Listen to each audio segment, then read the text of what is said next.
నిజానికి ఇక్కడ ఒక చిన్న పాయింట్ ఉంది మ్యామ్. డెలివరీ తర్వాత మీరన్నట్టు బాడీ ఎలా అయితే షేప్ అవుట్ అయిపోతుందో మళ్ళీ షేప్లోకి రావడానికి కొంత టైం పడుతుంది. దాని మీద ఉమెన్ చాలా కాన్సన్ట్రేట్ చేసి మంచి ఫుడ్ తిని ఎక్సర్సైజ్ చేస్తే 90% వాళ్ళు మళ్ళీ కొంత నార్మల్ అవుతారు.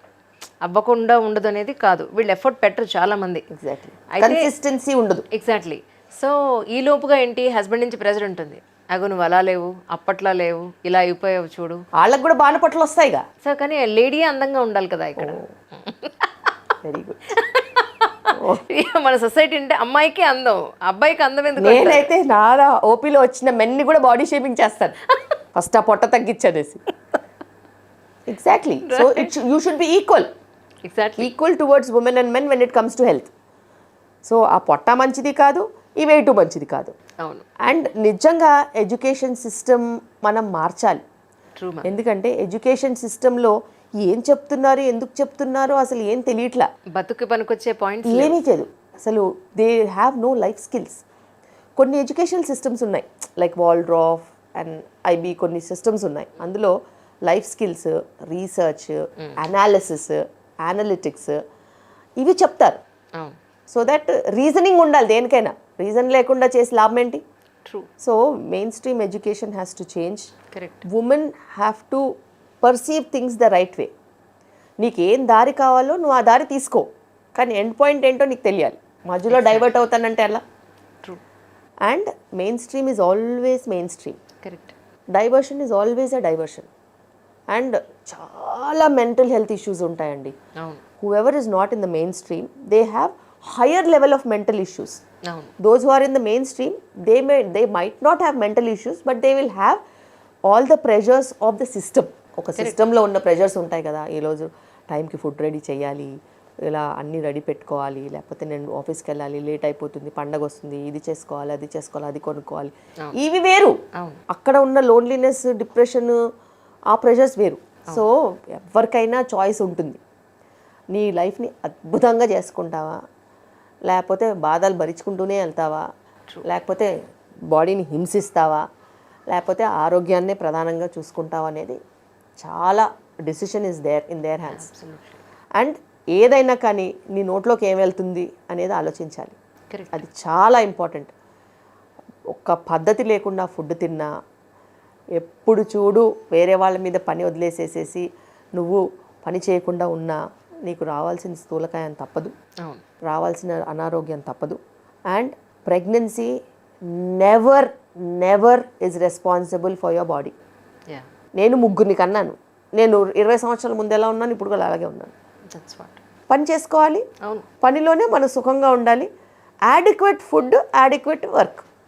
ఎప్పుడైనా బాడీ ఒకేలాగా ఉంటుంది. కరెక్ట్. ఏజింగ్ తప్పదు. Correct. Graceful ageing is very very important. ఏ ఏజ్లో ఉందో ఆ ఏజ్లోనే ఉంటుంది. అంతే అంతే. ఏ ఏజ్ని తక్కువ తీసుకెళ్ళడానికి లేదు. మనం we need to accept it.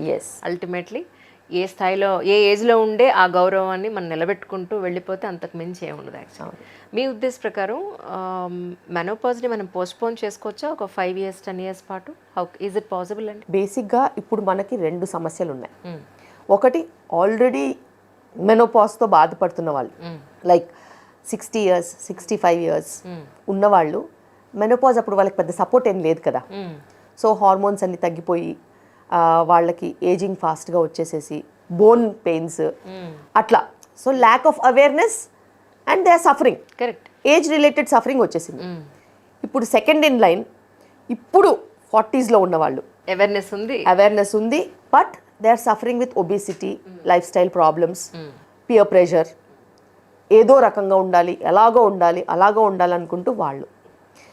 And next in line next 5-10 yearsకి ఉండే వాళ్ళకి ఆప్షన్స్ చాలా ఉంటాయి. Awareness regarding menopause is very very important. నువ్వు రైట్ ఫుడ్ తీసుకుని, right exercise or your daily activities, right sleep and right attitude, positive approach ఉంటే మెనోపాజ్ని మించిన టైం లేదు. ఎందుకంటే నీకు అప్పుడు అన్నీ తెలుసు ప్రపంచం గురించి. You are financially stable. And నీకున్న చిన్న చిన్న పిల్లలు ఉండరు కదా. అవును కదా. నీకు బాధ్యతలు తెలిసి కొంచెం బ్యాలెన్స్ అయిపోయిన చిల్డ్రన్ ఉంటారు who are moving out for education. You will have time for yourself. You can travel the world. అట్లా నువ్వు ఆ స్టేజ్లో ఫంబుల్ అవ్వద్దు. హార్మోన్ రీప్లేస్మెంట్ అయినా, కాల్షియం అయినా, మల్టీవైటమిన్స్ అయినా, రెగ్యులర్ క్యాన్సర్ స్క్రీనింగ్స్ అయినా కరెక్ట్గా పద్ధతిగా ఫాలో అయ్యావనుకో, నీకు మించిన లైఫ్ స్టైల్, నీకు మించిన అవేర్నెస్, సుఖం ఉండదు. ఎగ్జాక్ట్లీ. అదంతా పక్కన పెట్టేసి పిల్లలు వెళ్ళిపోయారు, అదొక ఏడుపు. నేను లావైపోతున్నాను, అదొక ఏడుపు. నాకు నిద్ర పట్టట్లేదు, అదొక ఏడుపు. సో అన్నీ ఏడుస్తూనే ఉంటే నీకు సొల్యూషన్ ఎక్కడ దొరుకుతుంది? అసలు పెసిమిస్టిక్ యాటిట్యూడ్ అంటారు దాన్ని. ఇవి ఏమీ లేకుండా అలాంటి వాళ్ళకి నిద్ర నిజంగానే పట్టట్లేదండి. What was the main reason అంటారు? బేసిక్గా మనకి lights are not allowing us to sleep. Whether it is lights in the house, lights in blue screen. I mean to YouTube కదా, ఖచ్చితంగా ఏ ఛానల్ వాళ్ళు ఏం చేశారు, ఈరోజు అప్లోడ్ ప్రొఫెషనల్ స్లీప్లెస్నెస్. ఎగ్జాక్ట్లీ. అది ఫోన్ చూసి చూసి చూసి 10ంటికి మంచం ఎక్కితే ఏ 1 గంటన్నరకో పడుకుని డీప్ స్లీప్ పట్టి చావదు అప్పుడు. ఆ తర్వాత మళ్ళీ 3-3:30కే మెలకు వస్తుంది. అప్పుడు పడుకుంటే ఇక మళ్ళీ ఇన్ టైంలో పిల్లల బాక్సులు లేవలేను. అప్పుడు లేచి మా ఆఫ్టర్నూన్ స్లీపీ అయిపోయి, రెస్ట్లెస్ అయిపోయి, ఇంత అయిపోతుంది. కెన్ యూ సొల్యూషన్ ఇవ్వగలుగుతారా నాకేమన్నా? మీరు త్వరగా పడుకుంటే ఆ స్లీప్ సైకిల్ ఎస్టాబ్లిష్ అయితే మీరు త్వరగా లేస్తారు. అప్పుడు చేసుకోండి పని. ఫస్ట్ అదే ఆ స్కెడ్యూల్ పెట్టేసుకుంటే కరెక్ట్. ఎందుకంటే డే చాలా పెద్దగా అనిపిస్తుంది. అవును, ఎర్లీగా లేస్తే. Absolutely, I do accept. కానీ నాకు ఒక క్వశ్చన్ చెప్పండి, యాజ్ ఎ విమెన్, నిజంగానే పెళ్ళికి ముందు ఏమన్నా సెక్షువల్ ట్రాన్స్మిటెడ్ డిసీజెస్ ఏమన్నా ఉన్నాయా అని చెక్ చేసుకుని పెళ్లి చేసుకునే అవకాశం మన ఇండియాలో ఏమన్నా కనిపిస్తుందా మీకు? ఖచ్చితంగా చాలా మంది వస్తున్నారు. అవునా? ఈ రోజు కూడా ఐ హ్యాడ్ అ పేషెంట్, తను ఎర్లీ సెక్షువల్ యాక్టివిటీ. అమ్మాయి అబ్బాయి ఇద్దరు వచ్చారా? అమ్మాయి వచ్చింది. తను చెప్పింది ఎర్లీ సెక్షువల్ యాక్టివిటీస్ ఉన్నాయి, నాకు, నేను మ్యారేజ్ చేసుకోబోతున్నాను, మీరు లిస్ట్ ఆఫ్ టెస్ట్లు రాసిస్తే నేను చేసుకుంటాను, మా పార్ట్నర్తో కూడా చేయిస్తాను, ఇద్దరం కలిసి రిపోర్ట్స్ తీసుకుని వస్తామని చెప్పారు. అద్భుతం. ఎస్. సో మార్పు వస్తోంది. ఎందుకంటే కమ్యూనికేషన్ చేసుకోగలుగుతున్నారు. ఇంతకుముందు మాటలు ఉండేవి కాదు కదా. బాగున్నావా అంటే బాగున్నావనే ఉండేది. ఇప్పుడు అంతకుమించి టైం స్పెండ్ చేస్తున్నారు, కంపాటబుల్ అయితేనే మ్యారేజ్కి వెళ్తున్నారు, కంపాటబిలిటీ ఇష్యూస్ అన్నీ చెక్ చేసుకుని పెళ్ళిళ్ళకి వెళ్తున్నారు. కాబట్టి అందులో ఒక ఫేజ్ కింద ఈ టెస్ట్. That's amazing. అలా జనరల్గా అలా చూపించుకునే వాళ్ళు 100లో 1-2 ఉంటారేమో అని అనుకున్నాను నేను. బట్ లేదు, ఈ మధ్య కాలంలో వస్తున్నారు. ఎస్పెషలీ గైనకాలజిస్టులు, డెమటాలజిస్టులు, కాస్మెటాలజిస్టులు, వీళ్ళు ఒక పక్కన బర్త్ని చూస్తారు, ఇంకో పక్కన డెత్ని చూస్తారు. ఏ పార్ట్ చూడలేదని ఉండదు. నిజ జీవితంలో ఒక మనిషిని చూసినప్పుడు ఆ ఎమోషన్, ఎస్పెషల్లీ మన పర్సనల్ అండ్ ఫ్యామిలీ లైఫ్లో ఆ ఎమోషన్ ఉంటుందా అండి? ఎమోషన్స్ ఉంటాయి. ఎందుకంటే ప్రొఫెషనల్ కెరియర్ వేరు, పర్సనల్ కెరియర్ వేరు. అండ్ పర్సనల్ లైఫ్లో ఇమోషన్స్ ఆర్ ఎవ్రీథింగ్. అండ్ ఆ ఇమోషన్స్ ఉంటేనే మన ప్రేమ అయినా, మన బాధ అయినా, మన ఆప్యాయత అయినా, అనురాగాలైనా అవతల వాళ్ళకి చెప్పగలుగుతాం. కరెక్ట్. ఆ కన్నీళ్ళు కళ్ళల్లో నుంచి రాకపోతే అసలు కమ్యూనికేషనే లేనట్టు, వేస్ట్. ఇంకా వాళ్ళతో అటాచ్మెంటే లేనట్టు. ట్రూ. అటాచ్మెంట్ ఉంటేనే 2 కన్నీటి బొట్లు వస్తాయి. అదే proofs that there is unconditional love కదా. అండ్ ఇమోషనల్ కనెక్ట్ ఉంటేనే నువ్వు ఎప్పుడైనా సక్సెస్ఫుల్ అవుతావు. చాలామంది అంటారు ఇమోషనల్గా కనెక్టెడ్ ఉంటే సక్సెస్ రాదు, పర్సనల్ అయిపోతారని. But that is all trash. నువ్వు ఇమోషనల్గా కనెక్ట్ అవ్వి అది నాది అని అనుకుంటేనే అది నీది. కరెక్ట్. ఎంత చెప్పండి, డిటాచ్డ్గా మన అని అనుకున్నంత డిటాచ్డ్గా ఉండలేం మనం. అబ్సల్యూట్లీ. అది ఉమెన్కి అదొక ఫిజియలాజికల్ ప్రాబ్లం, అది అంతే. ఎగ్జాక్ట్లీ. కానీ ఒకనొకప్పుడు లేబర్ రూమ్లో ఉండే ఆయాలు గవర్నమెంట్ హాస్పిటల్స్లో అయితే చాలా రూడ్గా మాట్లాడేవాళ్ళు. ఇది చాలా కామన్ అమ్మా, ఒక్కొక్కళ్ళు 10 మందిని కన్నాం అన్న దాంట్లో వాళ్ళకి చాలా క్యాజువల్గా మాట్లాడేవాళ్ళు. అంటే వీళ్ళ పెయిన్ని అంత ఎంపథెటిక్గా తీసుకునేవాళ్ళు కాదు అని అనేవాళ్ళు.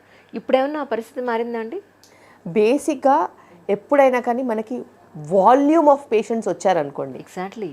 సో ఆ వాల్యూమ్ని మేనేజ్ చెయ్యాలి అని అంటే నీకు ఎడ్యుకేషన్ లేనప్పుడు నీకు సాఫ్ట్ స్కిల్స్ ఉండవుగా.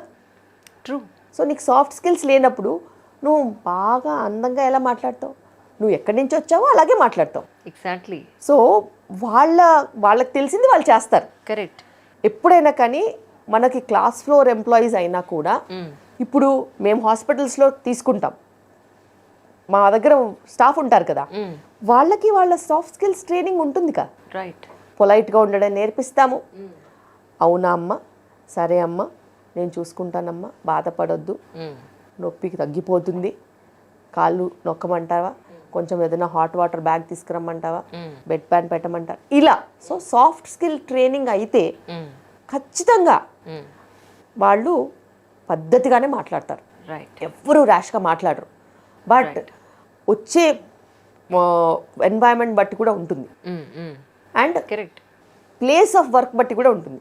ఎగ్జాక్ట్లీ. ఆడ వందలాది మంది వచ్చేస్తూ ఉంటారు, రఫ్గా ఉంటారు, వాళ్ళని తిడుతూ ఉంటారు, వాళ్ళని హెరాస్ చేస్తూ ఉంటారు, అనవసరంగా పిలుస్తూ ఉంటారు. వాళ్ళు ఒకరికి 10 మందికి చేయాల్సింది 100 మందికి చేయాల్సిన పని చేస్తూ ఉంటారు. వాళ్ళ విసుగులో వాళ్ళు ఉంటారు. డేట్